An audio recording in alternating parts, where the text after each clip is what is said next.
사도행전 2장에서 비로소 성령께서 임하시자 이제 그들은 각 사람 모여있던 120여 명 각 사람이 하나님의 큰 일을 깨닫고 그것을 성령의 말하게 하심을 따라 각종 언어들로 말하게 하는 일이 벌어집니다. 그리고 이 일에 놀라고 또 조롱하는 사람들에게 베드로는 이 일은 하나님이 약속하신 성령을 보내주셨기 때문이고 이 일이 벌어지게 된 근거는 너희가 십자가에 못 박아 죽인 예수를 하나님이 주와 그리스도 되게 하셨다. 이것을 분명히 알아야 된다라고 설교를 했습니다. 여기 사도 바울이 사도 베드로가 알아야 한다 이렇게 말할 때 여러분 이 안다 1, 2, 3, 4 뭐 숫자를 아는 것 구구단을 아는 것 이런 것과는 사뭇 다른 그런 종류의 알미죠. 이것은 모든 사람들에게 이 사실을 알 때 분명한 확실한 그런 요구 삶으로 이 지식에 합당하게 살도록 요구하는 그런 방식의 알미고 단순한 정보나 아 그렇구나 하는 동의에만 끝날 문제가 아닌 것이죠. 하나님께서는 약속하신 일들을 이루셨습니다.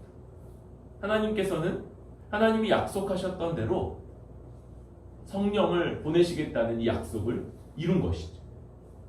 이제 누가 이 약속을 받고 누가 이 약속을 받아 누리는 사람들로 세워질 수 있을까요? 이 설교가 마쳐지자 사람들은 이렇게 물으며 반응을 합니다. 마음이 찔려 형제들아 우리가 어찌할꼬? 우리가 이제 어떻게 해야 됩니까? 라고 그렇게 묻고 있는 것이죠.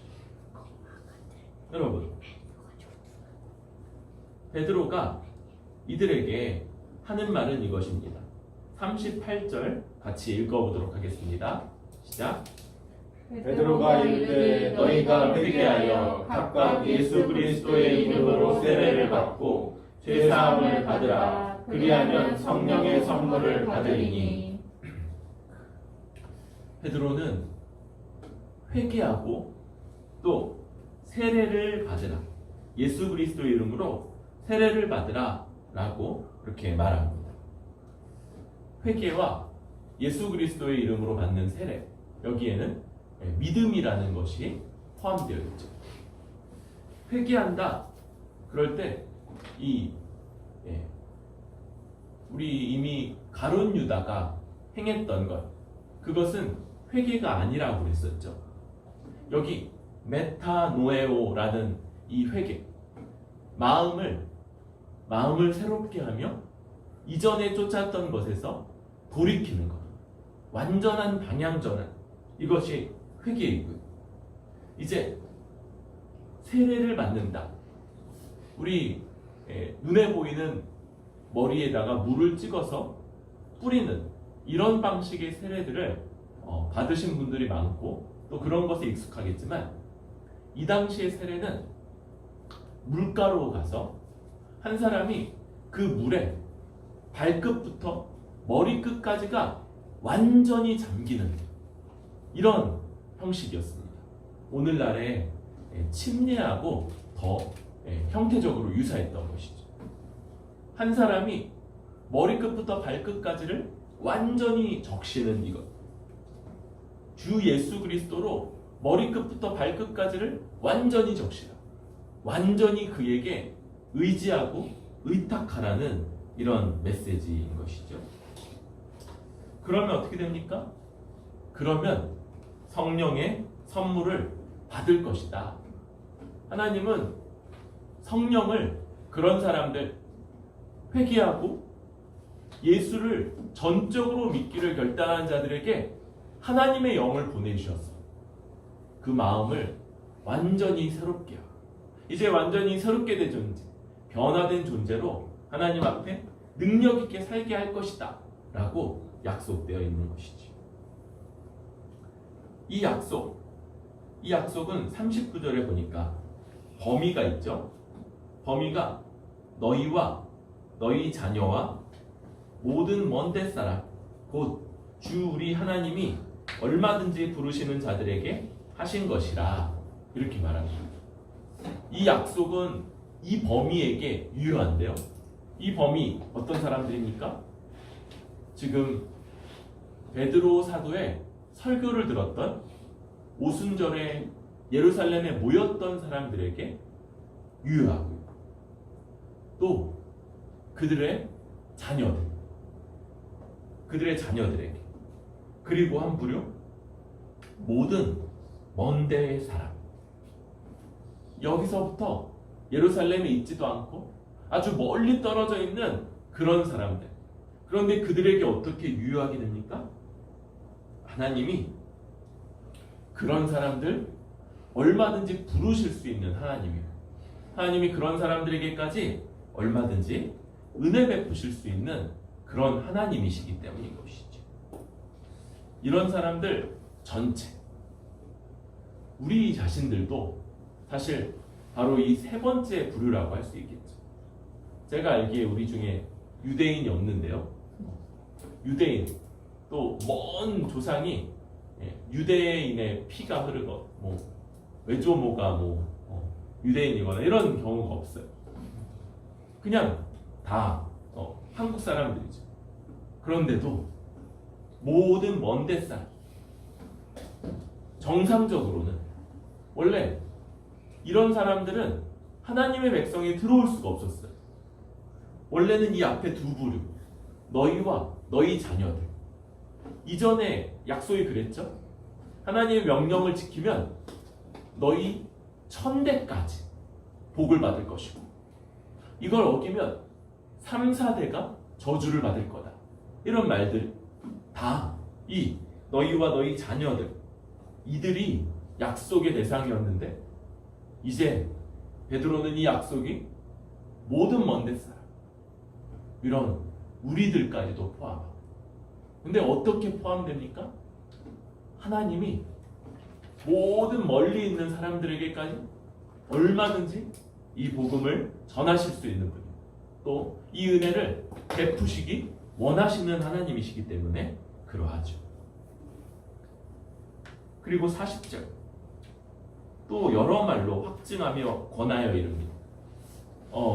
이 말은 사실 설교자에게 좀 위로가 되는 말이에요. 베드로가 그냥 이 단 한 번의 설교로 단숨에 3,000명이 회심했다, 그렇게만 나와 있다면 굉장히 위축됐을 겁니다. 그런데 그렇지만 않은 것이죠. 그냥 한 편의 설교, 아주 훌륭한 설교였던 것 같아요. 이렇게 요약되어 있는 것만 해도 이 정도 논리와 이 정도 설득력을 지니니까.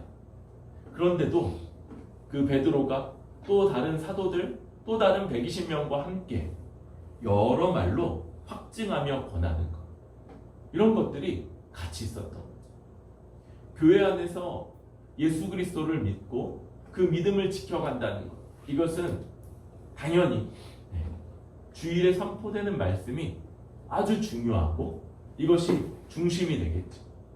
그런데 그것만이 아니라 서로 이 말씀으로 권면하고 서로 확증하고 서로 돕고 이렇게 하는 것들, 이걸 포함하는 것이 바로 우리 말씀으로 믿음이 생겨난다는 것이고, 그리할 때 우리 모두가 이 말씀 가운데 굳건하게 거할 수 있겠다, 이런 생각을 해봅니다. 그러면서 확증하며 권하여 너희가 이 패역한 세대에서 구원을 받으라 라고 말하는 거죠. 회개하고 예수 그리스도의 이름으로 세례를 받는 것, 이것은 이 패역한 세대에서 구원을 받는 길이기도 합니다. 패역하다, 사악하다, 하나님을 대적하며 그 근본까지도 악한 세대, 이 세상의 일반적인 사람들의 살아가는 방식을 말하는 것이죠. 이 세대의 사람들의 삶, 그것은 하나님 앞에 패역하다는 평가를 받고 있는 삶인 것이죠. 이 세상 사람들 특별히 뭐 큰 죄 안 짓고 교도소 한번 안 가고 그렇게 살다가 생을 마친다 할지라도 그 삶은 하나님 앞에 어떤 삶입니까? 패역한 삶, 사악한, 하나님을 대적하며 하나님의 뜻을 거스르는 그런 삶, 이것이 이 세대의 이 세상 전반적인 흐름이요, 전반적인 반응인 것이죠. 여러분, 우리 교회는 이 패역한 세대 모두가 마치 모든 강이 바다로 흘러가는 것처럼 우리들도 그렇게 흘러가는 그 흐름 가운데 서 있는 사람들이다 라는 것을 기억하는 것이 아주 중요한 것이죠. 저희 이제 같은 청년부에서 청년부 생활을 했을 때 수련회 주제에 이런 것들이 많았어요. 이 강물을 거슬러 올라가는 그 연어 맞나요? 연어가 거슬러 올라가죠. 알을 낳기 위해서 그렇게 이 세상의 흐름을 어떻게 거슬러 살 것인가, 이게 저희 많은 수련회의 주제였고 고민이었고, 그만큼이나 그냥 가만히 있으면, 마음을 놓으면 분별하고 그것이 악하며 하나님 뜻에 패역하다는 것, 이것을 놓쳐버리면 어느새 휩쓸려 흘려가는 것이죠. 반대로 거슬러 살기 위해서 몸부림치는 연어들, 뭐 굉장하죠. 연어들 이 막 몸부림을 치면서 폭포수를 거슬러 뛰어 올라가. 그렇게 아주 전심전력을 다해서 거슬러가는 그런 삶. 왜 그렇습니까? 그러지 않으면 하나님이 사악하다고 평가하시는 이 세대의 삶, 이 세대의 조류를 그대로 따라 살며 하나님의 심판과 저주 가운데 놓이게 될 것이 불보듯 뻔하기 때문인 것이죠.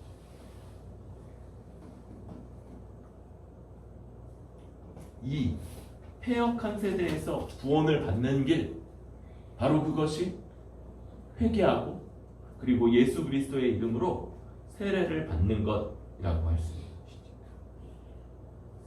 베드로가 이렇게 설교하자, 이렇게 권면을 하자, 그날에 많은 사람들이 이 말을 받고 세례를 받았는데 신도의 수가 3,000이나 늘었다라고 이렇게 써 있습니다. 아주 놀라운 일이 벌어진 것이죠.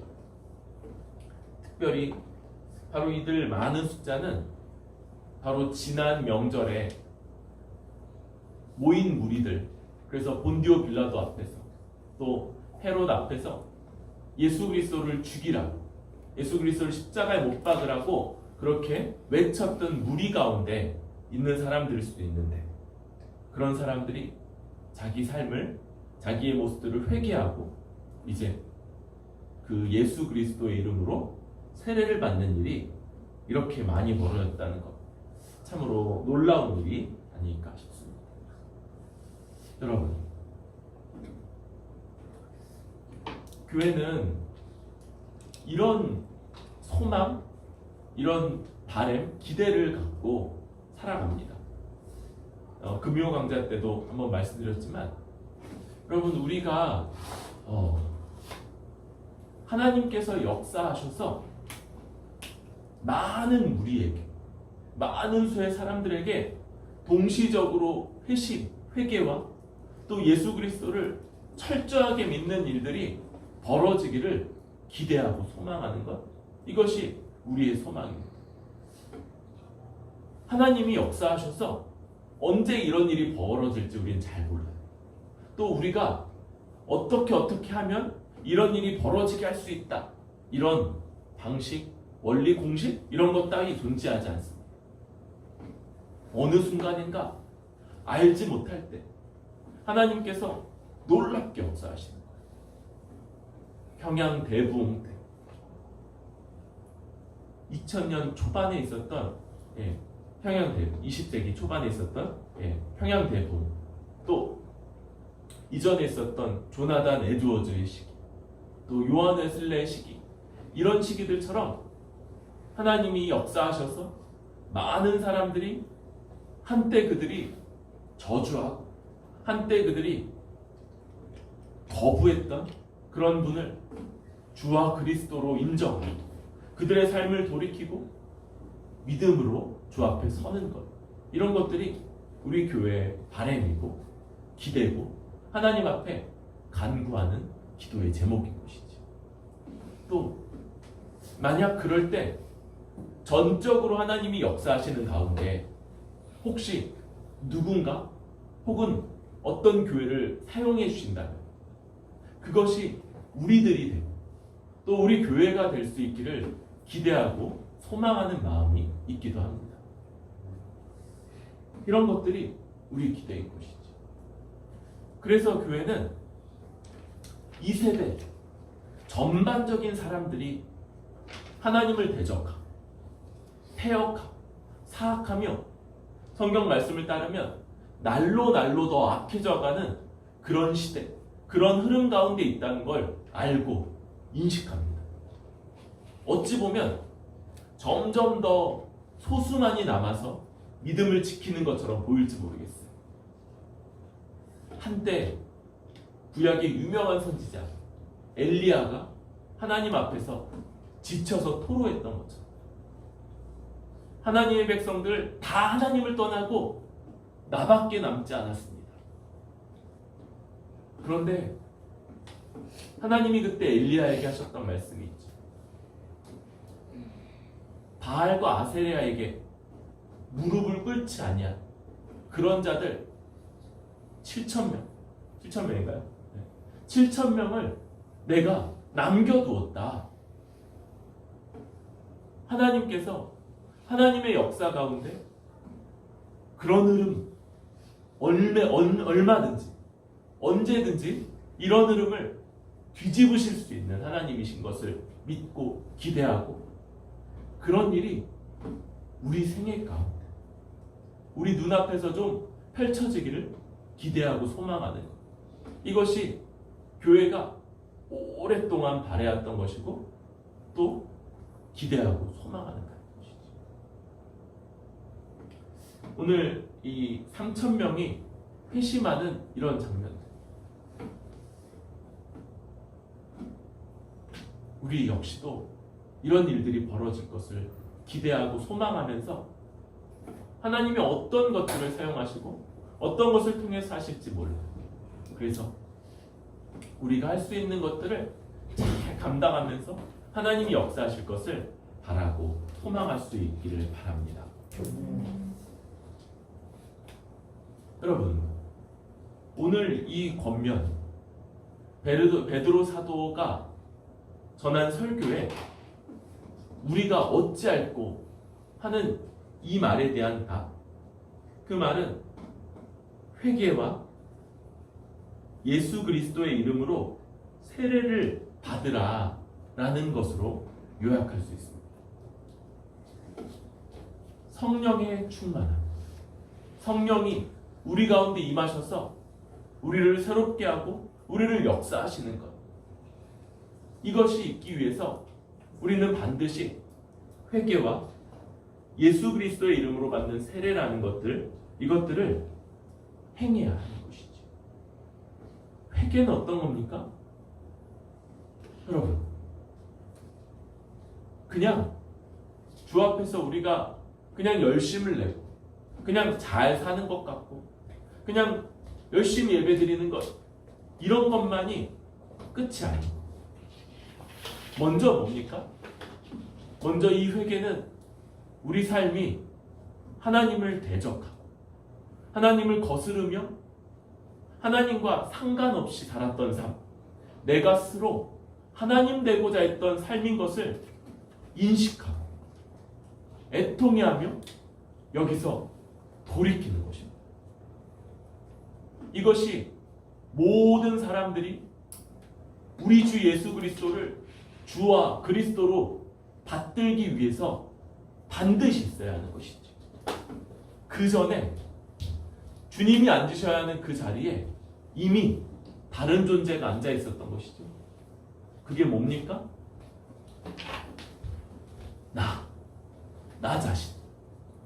그리고 내가 나를 위해 만들어 놓은 다른 우상, 돈,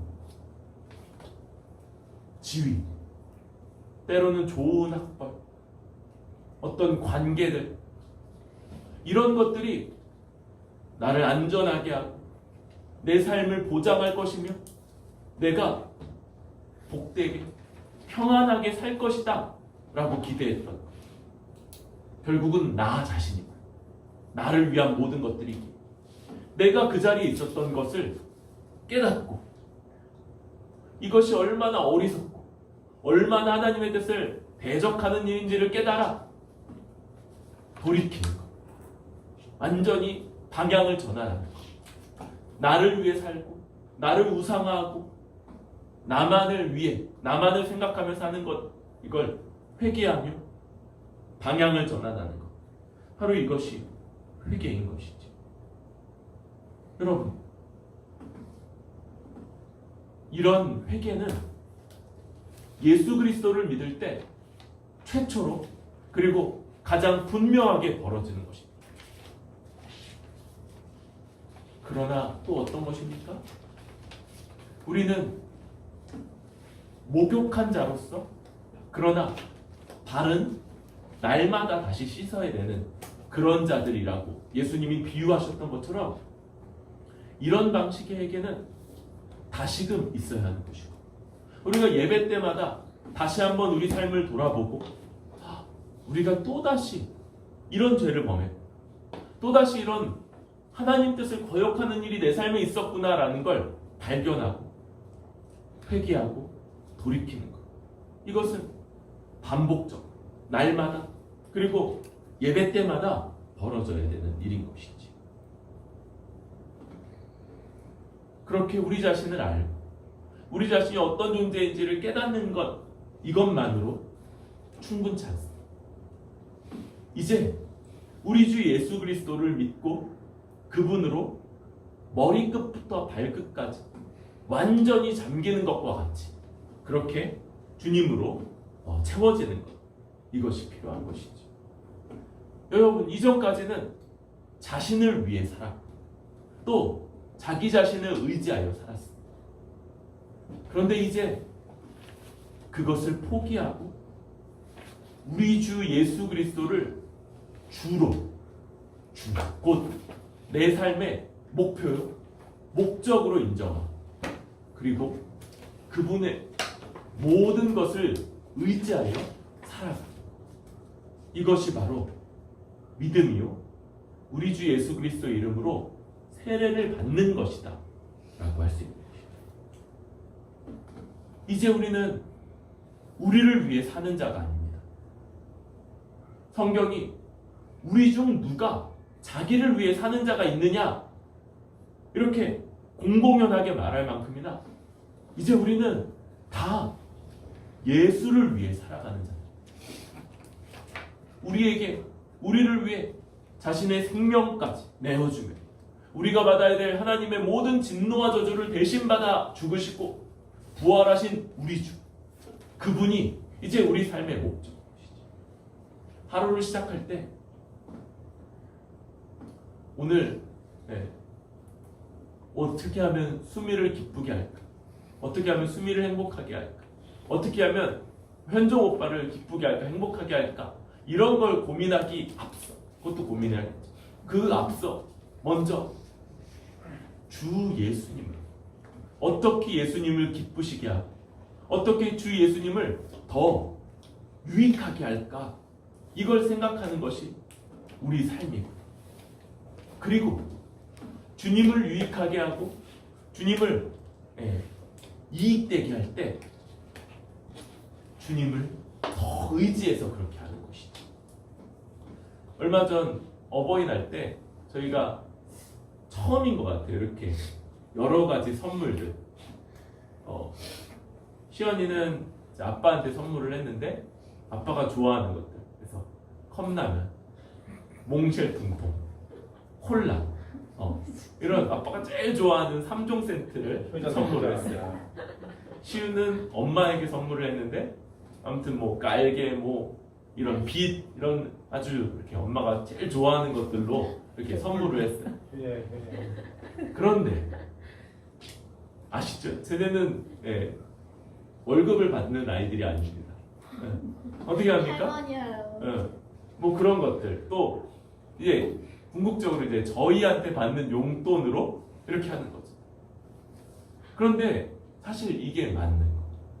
우리가 예수님을 위한다, 어떻게 예수님을 기쁘시게 할까 고민하며, 그런데 그렇게 살고자 할 때 또한 예수님께 의지하고 예수님의 힘으로 부모에게 부모의 돈으로 선물을 한 그런 아이처럼 우리가 예수님을 의지하여 예수님을 유익하게 하고 예수님을 기쁘시게 하며 살아가는 것, 이것이 우리 삶인 거죠.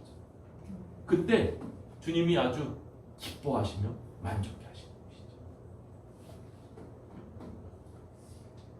그리고 이렇게 행할 때 하나님은 성령으로 우리를 새롭게 하시며 우리가 이 일들을 아주 잘 행할 수 있게 하시고, 이 세대, 이 모든 사람들이 살아가는 이 세대, 그런데 여러분, 우리 힘으로 연어처럼 그렇게 물길을 거슬러 간다 생각해보세요. 너무 힘들겠죠. 그런데 성령께서 우리를 새 존재 되게 하심으로써 이 세대와 근본적으로 구분되는 존재요, 이 세상과는 완전히 다른 원리에 따라 살아가는 새 존재 되게 하심으로 이 일을 아주 능력 있게 행하게 하실 것을 믿고 의지할 수 있습니다.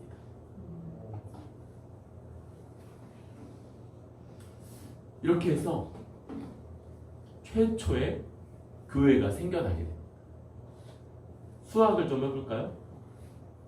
처음에 성령을 받았던 사람 몇 명입니까? 120.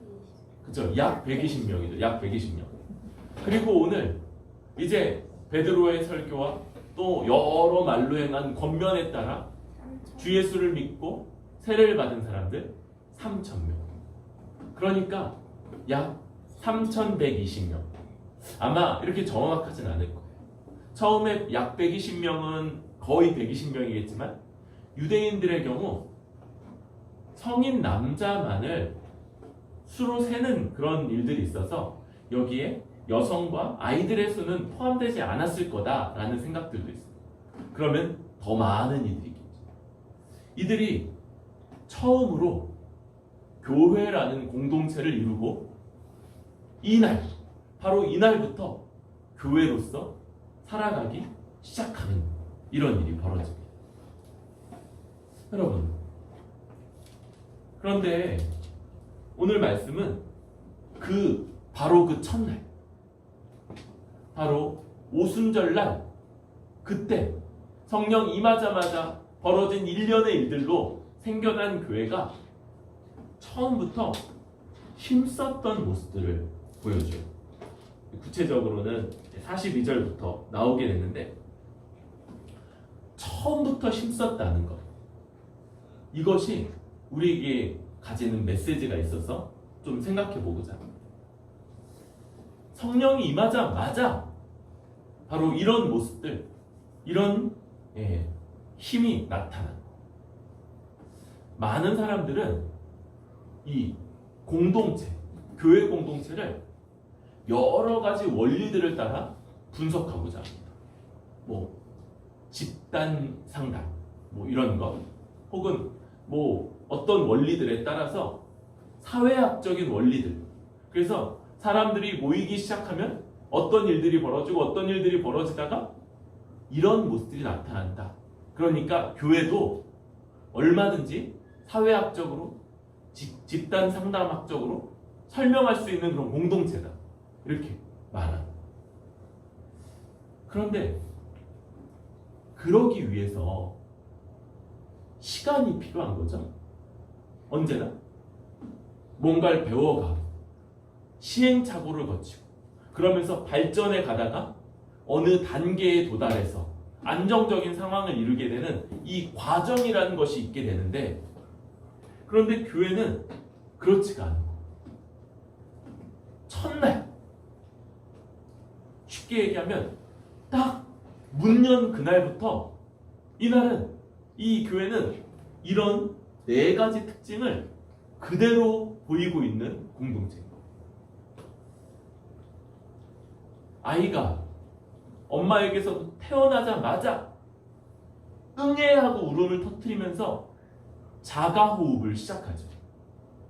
안 울면 안 되죠. 안 울면 큰일이죠. 호흡이, 울음이 첫 번째 자가호흡입니다.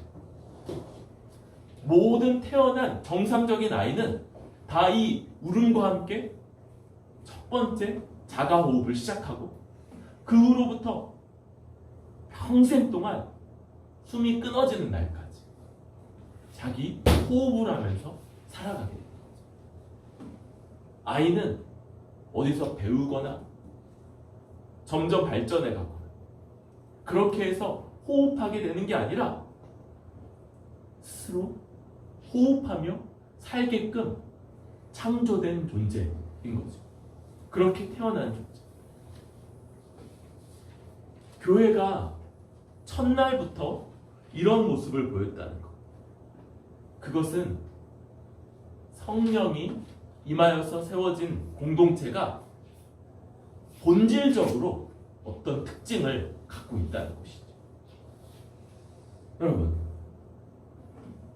교회는 어디서 배워서 한참 시간이 흘러서 비로소 갖게 되는 것과는 다른, 그냥 예수 믿은 첫날부터 본질적으로, 본능적으로, 본성적으로 갖게 되는 특징이 있다는 것을 보게 됩니다. 여러분, 어떤 것들은 배우고 깨닫고 돌이키고 점진적으로 나아지는 부분들이 있겠죠. 그런데 여러분, 그것만 있는 것이 아닙니다. 오히려 성령께서 임하셔서 하나님 나라의 백성이며 예수님이 머리, 그의 몸되게 하신 공동체, 이전에 단 한 번도 존재한 적이 없다. 다들 분열하고 반목하는 사람들 속에서 최초로 한 몸으로 존재하게 된 공동체는 근본적으로 다른 거예요.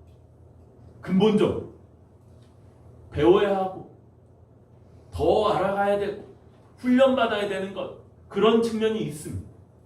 그럼에도 불구하고 훨씬 더 큰 부분에서 이것은 본능, 본성, 본질이라고 할 수 있는 특징들이 주어지게 되는 것이죠.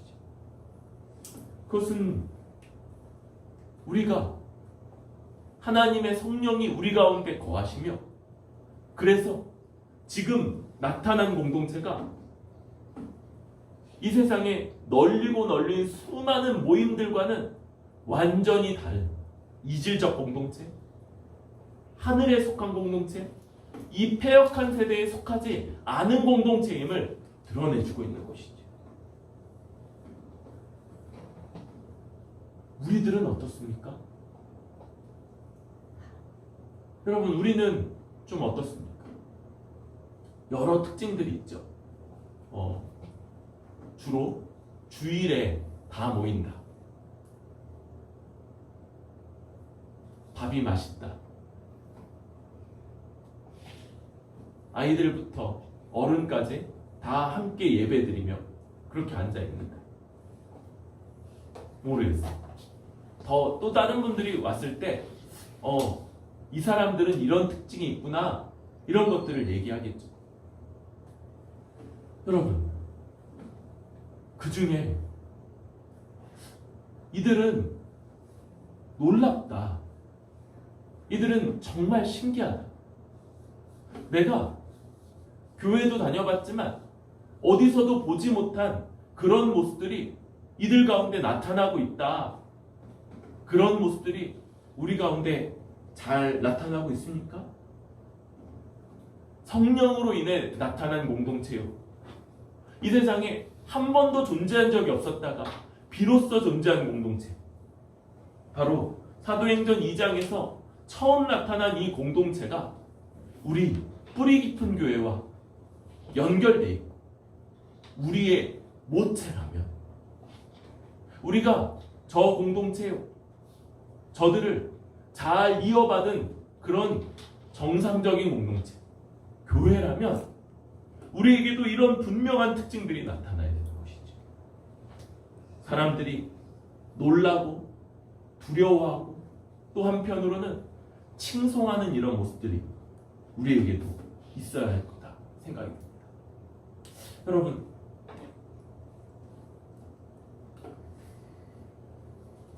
우리가 우리 자신의 어떤 특징들이 나타나는지를 돌아볼 뿐더러 성령께서 우리 가운데 계시는 공동체로서 이런 분명한 특징이 부인할 수 없이 감출 수 없이 드러나게 해달라고 구하고 하나님 앞에 소망하고 지향하는 그런 우리들 될 수 있기를 바랍니다. 그럴 때 말씀은 그런 아주 본질적인 특징을 4가지로 설명해 갑니다. 42절 한번 읽을까요? 시작. 그들이 사도의 가르침을 받아 서로 교제하고 떡을 떼며 오로지 기도하기를 힘쓰니라. 42절 오로지 기도하기를 힘쓴다. 이렇게 할 때 어떤 분들은 오로지가 기도에 붙어 있으니까 앞에 3가지는 약간 곁다리 같은 거고 기도 이렇게 생각을 많이 하는데 사실은 이 오로지 힘쓴다 이게 한 단어 오로지 힘쓴다 그리고 거기에 4개가 병렬적으로 붙어 있는 겁니다. 그러니까 교회가 첫날부터 오로지 힘썼던 것이 4가지가 있는데 사도들에게 가르침을 받고 교제하고 떡을 떼고 기도한다는 것이죠. 이 4가지가 바로 교회가 첫날부터 본능적으로, 본질적으로, 본성적으로 힘썼던 4가지며 모든 것이다 라고 말하고 있는 거죠. 그리고 말씀은 이제 이 4가지를 하나하나 좀 설명해 갑니다. 먼저 43절에 사람마다 두려워하는데 사도들로 말미암아 기사와 표적이 많이 나타났다고 말합니다. 여러분, 우리는 이미 이 기사와 표적이라는 단어를 2장 어딘가에서 봤었죠. 원래 이 기사와 표적 누가 행하셨던 겁니까? 그렇죠. 하나님만이 행하실 수 있는 건데 놀랍게도 나사렛 예수, 한 인간이신 예수가 이 기사와 표적, 큰 권능을 행하셨고 이걸 볼 때 하나님이 예수를 증언한 거다 이렇게 볼 수 있겠죠. 지금 사도들에게 이 동일한 기사와 표적이 나타나는 것, 이것은 이들의 가르침이 그들을 사도로 세우신 분 예수님의 가르침이란 것을 보여주고 있다고 볼 수 있습니다. 예수님의 가르침이 이제 그가 세우신 사도들에 의해서 지속적으로 가르쳐지고 있는 것이지요. 여러분, 우리는 더 이상 사도들이 함께 있지 않습니다. 그런데 교회는 사도적 가르침이 베풀어지는 곳이죠. 사도적 가르침이 뭡니까? 성경은 신약에 사도와 선지자들 이런 표현들을 써요. 사도들이 가르친 내용들을, 그 내용들의 핵심, 그 내용들 전반을 다 이해할 수 있는 것들이 선지자들에 의해서 성경으로 기록되어서 우리에게까지 주어지고 있는 것이죠. 사복음서의 예를 든다면 마태와 요한은 사도죠. 사도이면서 이 성경을 기록하게 됐습니다. 그러나 마가와 누가는 사도가 아닙니다. 그런데 마가복음, 누가복음에는 각각 마가복음에는 베드로 사도가 가르친 것이, 누가복음에는 바울 사도가 가르친 것, 이 두 사도가 각각 그들의 저작 배후에 있다고 그렇게 가르쳐주고 있습니다. 그만큼이나 사도들의 가르침은 우리에게 성경 말씀으로 우리에게까지 이어져 오고 있고, 우리는 이 성경 말씀 그리고 이 성경 전체의 배경, 그 가운데 한 권 한 권을 통해서 사도들의 가르침을 지금도 받게 되는 것이죠.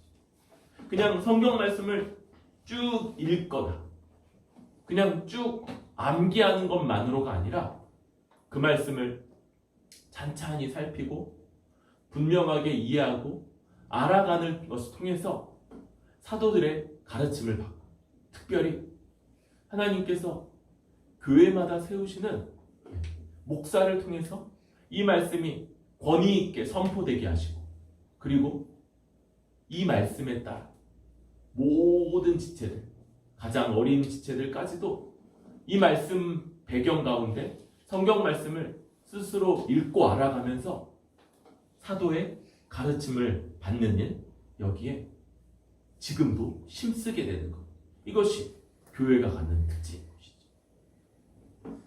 두 번째는 서로 교제하고 있는, 서로 교제하는 것, 서로 인사하고 또 같이 식사하고 함께 시간을 보내는 이 교제, 우리가 많이 쓰는 그런 이해일 수 있죠. 그런데 말씀은 이 교제를 44, 45절로 설명합니다. 44, 45절 한 번 더 읽어볼까요? 시작. 사람이 다 함께 있어 모든 물건을 서로 통용하고 또 재산과 소유를 팔아 각 사람의 필요를 따라 나눠주며. 교제라는 것은 그들이 어떤 관계인가를 보여줍니다. 지금 이들이 서로 교제하는데 그 교제의 내용은 물건을 함께 쓰고 물건을 자기 것이라고 주장하지 않는 것. 이거 내 거니까 나만 써. 내 건데 왜 네가 써? 이렇게 해서 그렇게 하지 않고 물건을 함께 사용합니다. 여러분, 이 초대교회는요, 공산주의 사회가 아니에요. 강제로 개인 소유를 뺏어서 공동의 소유로 만들어 놓은 그런 공산주의 사회가 아닙니다. 얼마든지 이건 내 것이야 라고 주장할 수 있는 그런 사회. 그런데 아주 자발적으로 자기 것을 내어놓고 있는 것이죠. 여러분, 그런데 모든 공동체에는 그냥 이렇게 함께 사용하는 것만으로 부족한 일들이 벌어집니다. 그럴 때 어떻게 합니까? 함께 사용하는 것만으로도 부족한 그런 일들이 있을 때 재산과 소유를 팔아 필요를 채우는 것. 이것이 교회 공동체가 첫날부터 보였던 모습이고, 이게 우리가 말하는 한 몸이다, 저들은 하나다라는 거죠. 부부가 재산을 따로 가지지 않고 함께 공동으로 소유하는 것처럼 교회가 마치 얼마든지 자기 것을 자기 것이라고 주장할 수 있는 권리가 있음에도 불구하고 그것을 얼마든지 내놓아서 함께 사용하는 것. 이것이 교회의 모습이고 이것이 교회가 가졌던 교제의 특징인 것이지. 자기에게 남는 것, 요즘 뭐 여러 그 NGO 단체들이 이슈에 오르고 또 기부금을 어떻게 썼느냐 이런 문제들이 벌어집니다. 여러분 세상에는 교회가 아닐지라도 자기의 남는 일부를 내어놓아서 기부하는 것 이런 문화들이 많이 있습니다. 그런데 교회는 그것을 훨씬 뛰어넘는 것이죠. 한 몸이고 공동체적 존재다. 그래서 나는 내가 아니라 우리 함께한 이 안에 속한 사람이다라는 것. 이 이해, 이것이 바로 이런 교제의 모습 가운데 배경으로 깔려있는 것이며 성령 받아 세워진 교회가 첫날부터 가졌던 자기 이해인 것이죠. 여러분 우리가 예배 때부터 예배 시작 때부터 우리를 하나님의 새 언약 백성이다. 한 몸 된 존재다. 공동체적 존재다. 말했던 것이 바로 이런 이해입니다. 그리고 우리가 우리 자신들을 그렇게 이해한다면 이런 모습이 우리에게도 나타나야 하는 것이지. 수미하고 현정이는 이제 우리 교회가 처음 세워질 때부터 함께하지 못해서 이 첫 예배를 드리기 이전에 우리가 나누었던 문의들과 이런 것들에 대해서 잘 조금은 덜 이해하는 부분이 있을지 모르겠어요. 우리는 예배를 시작하기 전부터 교회로서의 필수적인 일인 예배를 시작하기 전부터 이 지점에 대해서 고민하고 또 나누었습니다.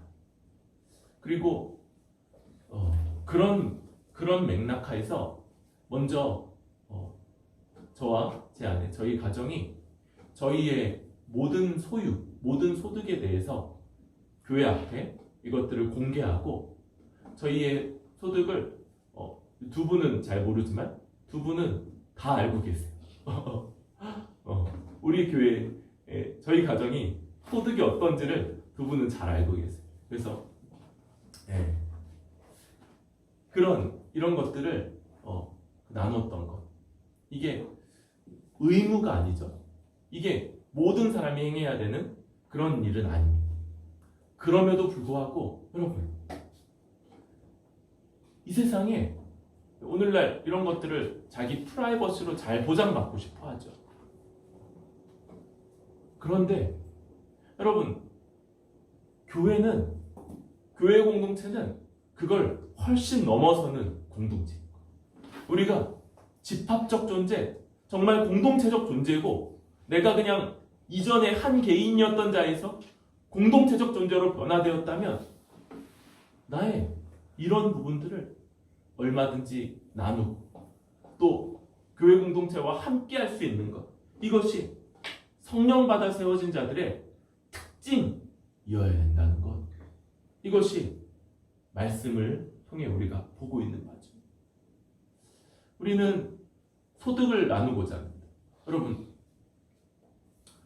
우리 교회는 하나님이 내가 열심히 일해서 번 것 중에 나를 위해서 쓰도록 하는 것들, 그런데 분명히 그분의 일부는 나를 위해, 내게 주셨지만 나를 위해 쓰도록 하신 것이 아니라 다른 지체들을 위해서 쓰도록 하신 부분이 있다는 걸 고백하고 분명히 알고, 그래서 우리는 11조라는 아주 기본적인 것들을 행합니다.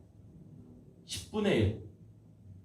그런데 이건 율법 조항이 아니에요. 의무 조항이 아니에요. 그래서 얼마든지 10분의 2나 10분의 3, 10분의 5 얼마든지 더 나눌 수 있는 거예요. 그를 통해서 하나님이 나를 지금까지 한 번도 존재한 적 없던 집합적 존재요, 공동체적 존재, 새 존재 되게 하셨음을 고백하는 것이고, 하나님이 이를 통해 이루고자 하시는 것, 뒷본문에 나오겠지만 단 한 번도 존재하지 않았던, 이 세상에 어떤 공동체도 가난한 자가 없었던 일이 없는데 하나님이 세우신 새 공동체에는 이런 가난한 자가 없다는 고백이 나오는 것, 우리 가운데도 이런 일이 있기를 바라고 소망합니다. 그리고 여러분 이런 것들을 저는 더 기대하고 있어요. 우리 가운데 이런 일들이 더 분명하게 나타날 때 아마 우리는 이후 다음 것 우리 가운데도 하나님이 정말 성령으로 한몸 되게 하신 자들이 분명하게 확인되어서 정회원으로 세워지고 이제 세례와 성찬의 은혜를 함께 나누는 그런 일들이 시작될 수 있겠죠. 이런 일들이 우리 가운데 속히 일어날 수 있기를 소망합니다. 세 번째는 날마다 마음을 같이하여 성전에 모이기를 힘쓰고 집에서 떡을 떼며 기쁨과 순전한 마음으로 음식을 먹고 해요. 42절에서는 떡을 떼며 라고 요약되어 있었죠. 떡을 뗀다. 뭐가 기억이 납니까?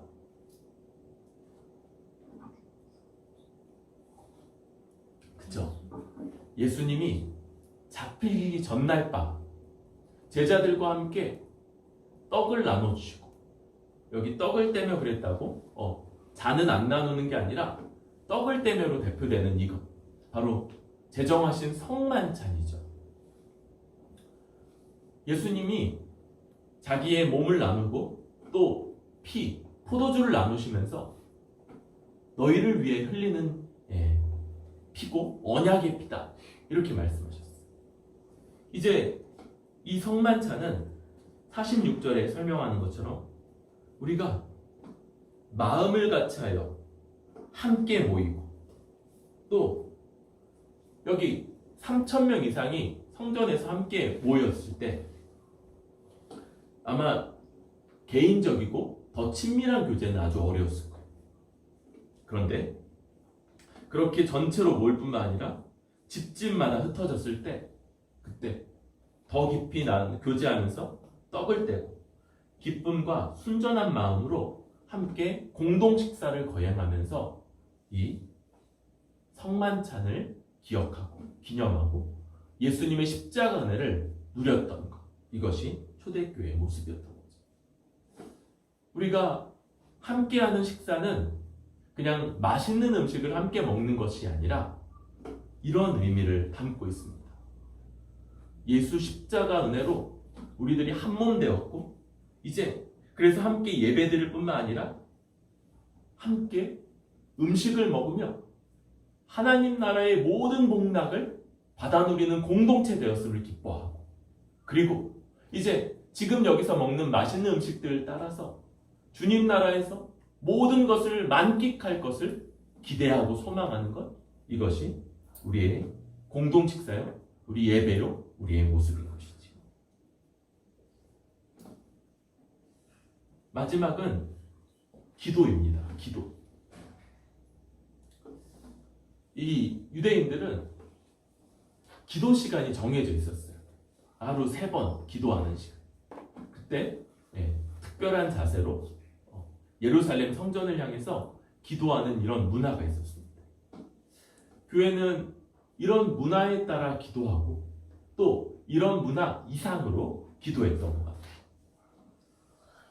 우리가 기도에 힘쓴다. 그럴 때 기도는 주 예수님과 전능하신 하나님을 의지하는 것입니다. 이 세상에서 우리는 눈에 보이는 것들에 굉장히 많이 좌우되는 거예요. 이 세상의 모습들, 이 세상의 역학관계, 또 우리의 능력이나 우리의 한계.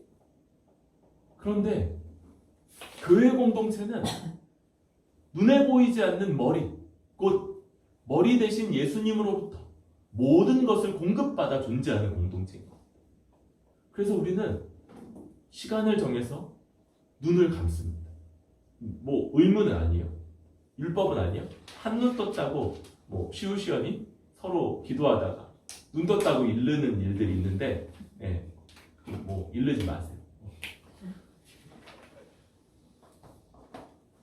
왜 눈을 감냐면 눈에 보이는 것들보다 눈을 떠도 안 보이는 것이 우리의 본질이기 때문입니다. 그래서 우리 주 예수님이 우리에게 허락하신 모든 것들, 그런데 그분이 어떤 분입니까? 이 세상 만물의 주가 되신 분, 하나님 보좌 우편에서 모든 것을 다스리시고 움직이시고 우리를 위해서 이 모든 것들을 얼마든지 바꾸실 수 있는 분이십니다. 그런 분을 의지하고 그런 분께 간구하는 것, 이것이 교회가 첫날부터 힘썼던 기도의 것이죠.